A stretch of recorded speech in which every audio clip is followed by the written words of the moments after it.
ही travel के लिए जाते हैं क्योंकि आपकी ट्रैवलिंग मिनिस्ट्री और हम देखते हैं कि आपके वीडियोस में आप बहुत हाई फाई लोगों के साथ में हैं, तो आप खेतों में भी, तो आप किसानों के साथ में रोटी भी खा रहे हैं, आप बड़े बड़े लोगों मंत्रियों के साथ नहीं बैठे हैं। आज की डेट में इंडिया में एक बहुत बड़ा चैलेंज है, जब भी हम किसी को ये बोलते हैं ना हम आपके लिए दुआ कर दें, प्रार्थना कर दें, कहते हैं आ गए कन्वर्ट करने के लिए, आ गए हमारा धर्म परिवर्तन करने के लिए, जबकि मसीहत प्रभु यीशु मसीह धर्म परिवर्तन के लिए आए ही नहीं थे।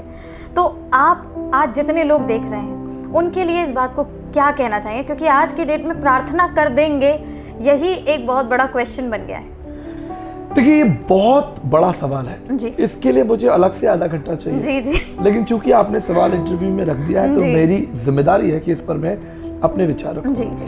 डबोरा, एक बात याद रखिएगा, सोते हुए व्यक्ति को आप जगा सकते हैं, पर जो सोने का नाटक कर रहा हो आप उसे नहीं उठा सकते। बिल्कुल सही बात है। जो सो रहा हो वास्तव में आप उसे कह सकते हैं भैया उठो, 5 बज गए, ऑफिस जाना है, स्कूल जाना है, काम पे जाना है। सही बात है। 7 बज गए, उठो, काम पे जाना है, आपकी ट्रेन है, बस है। जी। पर जो सोने का नाटक कर रहा हो नहीं उठा सकते। नहीं उठा सकते। ठीक इसी तरह आज जो व्यक्ति ईश्वर से प्रेम नहीं रखता, उसकी आध्यात्म में रुचि नहीं है, वो आपकी प्रार्थना को ग्रहण नहीं करेगा, क्योंकि वो आध्यात्मिक है ही नहीं।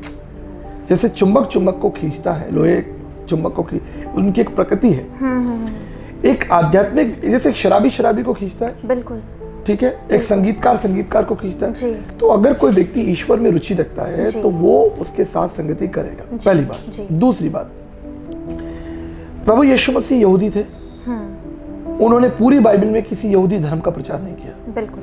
यीशु मसीह का जन्म इजराइल में हुआ, रोम में नहीं हुआ, इंग्लैंड में नहीं हुआ। तो गलत इंफॉर्मेशन भी जो मीडिया में पास हो चुकी है, गलत है, गलत इंफॉर्मेशन, बिल्कुल, उसके द्वारा रुकावट है। बिल्कुल। या दूसरे शब्दों में कहूं कि ये प्रोपेगेंडा फैलाया गया है। यस, ये प्रोपेगेंडा है। क्योंकि मैं बाइबल का छात्र भी रहा हूं और दर्शन का भी छात्र रहा हूं। दर्शन में लिखा है प्रेम धर्म का मूल है, पाप मूल संताप, जहां दया वहां धर्म है, जहां क्षमा वहां आप।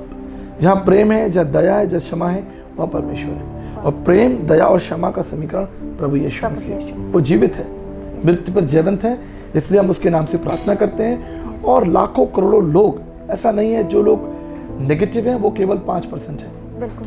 पर इस भारत के अंदर लाखों करोड़ों अरबों लोग प्रभु का आदर करते हैं, प्रेम करते हैं। पूरे विश्व के अंदर उसकी महिमा, उसके गीत गाए जाते हैं। तो ये बड़ा विषय है, मैं इसको, क्योंकि समय की सीमा है, बस मैं आपसे यही कहना चाहूंगा, आप अपना काम कीजिए। बारिश आती है, जिसको बारिश चाहिए उसको मिल जाती है। खेतों में जब बारिश पड़ती है ना तो किसान खुश होता है, क्योंकि उसको चाहिए। करेक्ट है। और आप सोच रहे हो यार मेरा तो क्रिकेट खेलने का प्लान था तो चौपट हो गया, तो आपको नहीं चाहिए। आप प्रार्थना कीजिए, जिसको चाहिए होगी उसको मिल जाएगी। बाइबल में लिखा है जिसका कल्याण होना होगा उसका हो जाएगा, और जिसका नहीं होना होगा वो कल्याण वापस आ जाएगा आपके पास। बिल्कुल सही बात। आप तो अपना काम कीजिए, बिल्कुल, यही मेरी सलाह है। आपको ना डरने की जरूरत है, ना छिपने की जरूरत है।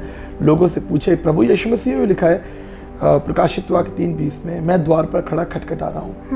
दरवाजा तोड़ा नहीं उसने, खटखटा रहा है। तो अगर किसी को प्रार्थना की जरूरत है तो आप कीजिए। कोई आपका दरवाजा खटखटा रहा है या आप किसी से कहते हैं डू यू नीड प्रेयर्स, कीजिए। नहीं तो कोई बात नहीं, अपने घर आ जाइए, क्या दिक्कत है। एक चीज